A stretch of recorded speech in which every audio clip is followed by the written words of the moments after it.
Alright. I'm sure I can do it.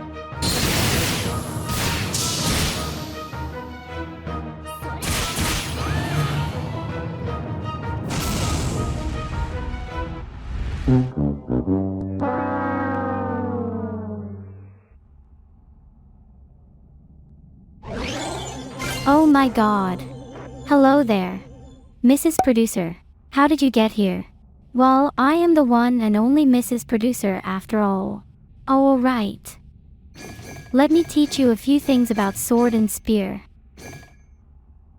Yahoo everyone and welcome back to my channel. This video will be a mix and remastering of my first two videos. After the Kvaris damage update, I felt like it was more than time to correct a few things. I'll also be giving a bunch of extra tips, so let's get into it. But before that, make sure you like the video and subscribe to the channel, as 70% of you are not subscribed yet. Thank you again. First things first, all the data in this video was gathered with the following gear as well as 0% critical hit rate and 100% potency 4 in order to get rid of all RNG. Now some of you may wonder, how did I get the data? I simply downed the same level 15 veteran and recorded each photon arts for the duration of the down. Then I reviewed the footage frame by frame, which allowed me to make this following table. That being said, let's now analyze each the two Photon Blasts. The Spear Photon Blast did 15.9k damage. Meanwhile, the Sword's Photon Blast did 16.8k damage. It's worth mentioning that the Sword's Photon Blast is way more consistent in terms of damage compared to its Spear counterpart. Overall, the Sword's Photon Blast is 5.11% stronger than the Spear's Photon Blast. However, if you have a high critical rate and like to play for RNG, you might want to try the Spear's Photon Blast, as getting a critical hit on the main thrust can deal huge amounts of damage. And with that, let's now see why and when to use each photon art. Let's start off with Fatal Tornado. Using this photon art for the entirety of the down cost 40 PP and did a total damage of 14k.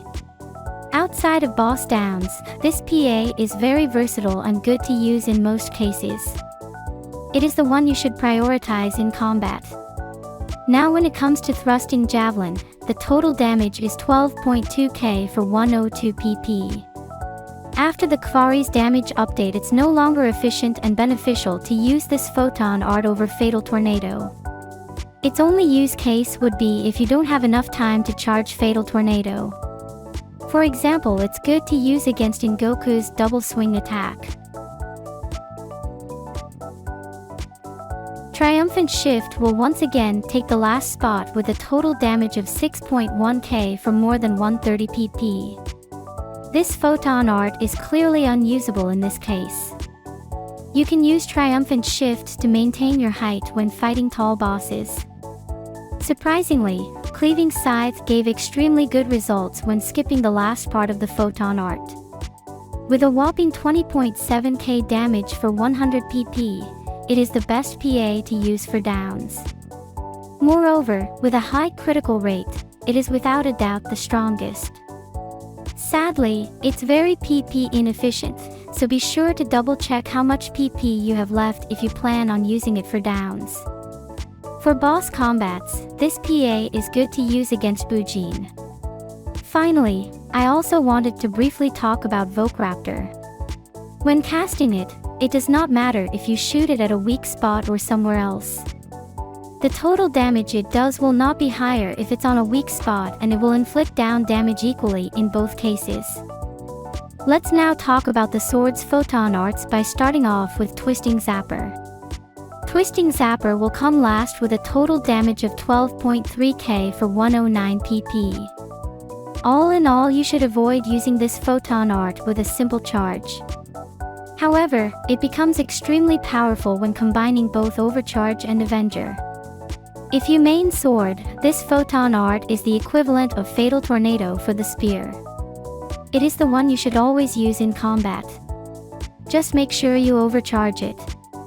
Gigantics wise, it's good to use this photon art against Daldoris and Pangolin. Relentless Cleave comes right after Twisting Zapper. Because of its very long animation and charging downtime, this PA did a total damage of 13.2k for 101 PP. Relentless Cleave is actually very similar to Twisting Zapper. It's only good if you use it with Overcharge and Avenger. It's even better if you have a high critical rate and critical damage boost. When it comes to boss combat, it's good to use this photon art against Bujin. Surprisingly enough, Spiral Edge did a decent amount of damage, 15.5k in total, but is very PP inefficient. It consumed a whopping 122 PP during one down. In general, you should use it as an alternative to Twisting Zapper, but definitely not for boss downs. It will use up all your PP gauge. And last but not least, Caliber Streak. Caliber Streak comes once again first in this category with a total damage of 17.1k damage for as low as 68 PP. It is the most PP efficient and deals the second most damage out of all the photon arts I just covered. You should only use it for boss downs as it is by far the best photon art for this task. Here is a table to summarize everything. The photon arts will be ranked from strongest to weakest.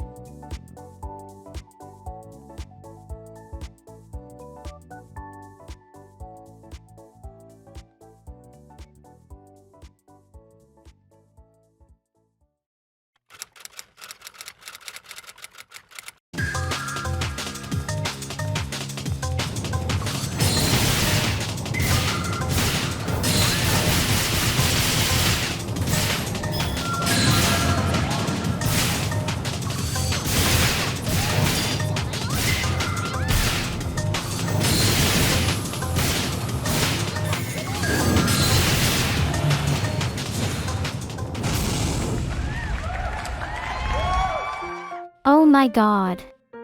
I can't believe I did it. There you guys have it.